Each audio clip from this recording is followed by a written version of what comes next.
ಮುಂದೆ ಬರಬೇಕು ಅಂತಲೂ ಅಪೇಕ್ಷೆ ಇದೆ.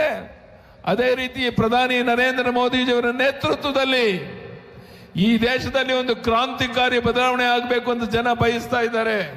लोकसभा चुनाव में कर्नाटक की बची 14 सीटों पर 7 मई को मतदान होगा। ये सीटें अधिकतर उत्तरी और मध्य कर्नाटक में है। पिछली बार लोकसभा चुनाव में बीजेपी ने सभी 14 सीटें जीती थी।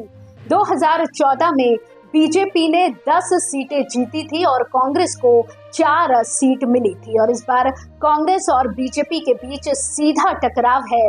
जेडीएस इस क्षेत्र में बीजेपी के साथ गठबंधन के हिस्से के रूप में किसी भी सीट पर चुनाव नहीं लड़ रही है। कर्नाटक में 3 अलग अलग क्षेत्र हैं जहां 7 मई को मतदान होने जा रहे हैं। कित्तूर कर्नाटक क्षेत्र, जिसे पहले मुंबई कर्नाटक क्षेत्र कहा जाता था, करीब 3 दशकों से बीजेपी का गढ़ रहा है। कल्याण कर्नाटक क्षेत्र, जिसे पहले हैदराबाद कर्नाटक कहा जाता था, राज्य के सबसे पिछड़े इलाकों में से एक है और यहाँ कांग्रेस और बीजेपी के बीच लड़ाई देखी गई है, जिसमें जेडीएस को समर्थन मिले हैं। तीसरा क्षेत्र मध्य कर्नाटक क्षेत्र है, जहां 2 दशकों में बीजेपी की बढ़ती उपस्थिति देखी गई है। परंपरागत रूप से ये क्षेत्र कांग्रेस का गढ़ रहा है।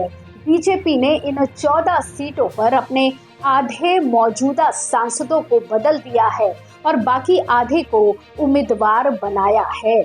कुछ मौजूदा सांसदों को दोबारा टिकट दिए जाने से बीजेपी में नाराजगी है।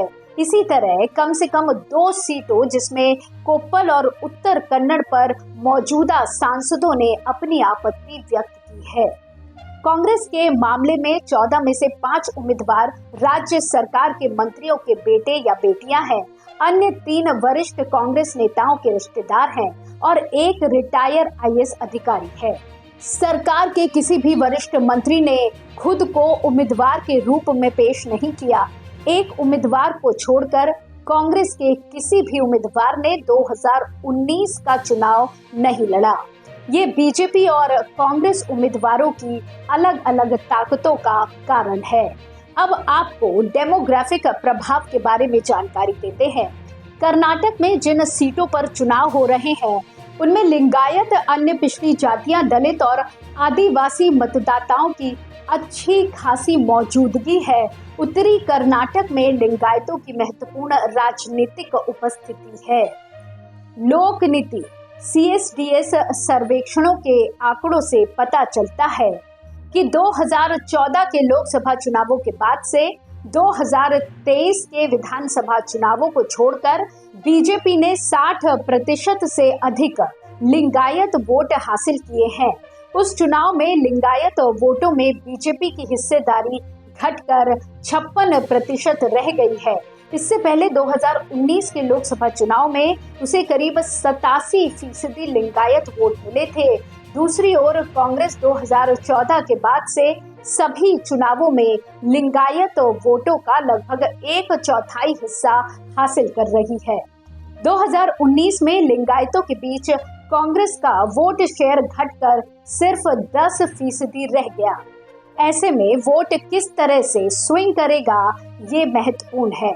निर्णय लेने वाले महत्वपूर्ण पद पर येदियुरप्पा की वापसी, उनके बेटे को प्रदेश अध्यक्ष बनाए जाने और लिंगायत समुदाय के 2 पूर्व मुख्यमंत्रियों के इस क्षेत्र से चुनाव लड़ने के साथ बीजेपी लिंगायत वोटों के एकीकरण की उम्मीद कर रही होगी।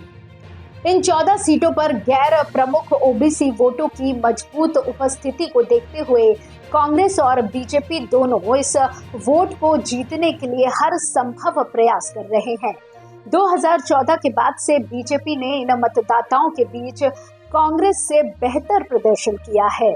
इसी तरह की और खबरों के लिए आप जुड़े रहिए एयर न्यूज के साथ। धन्यवाद।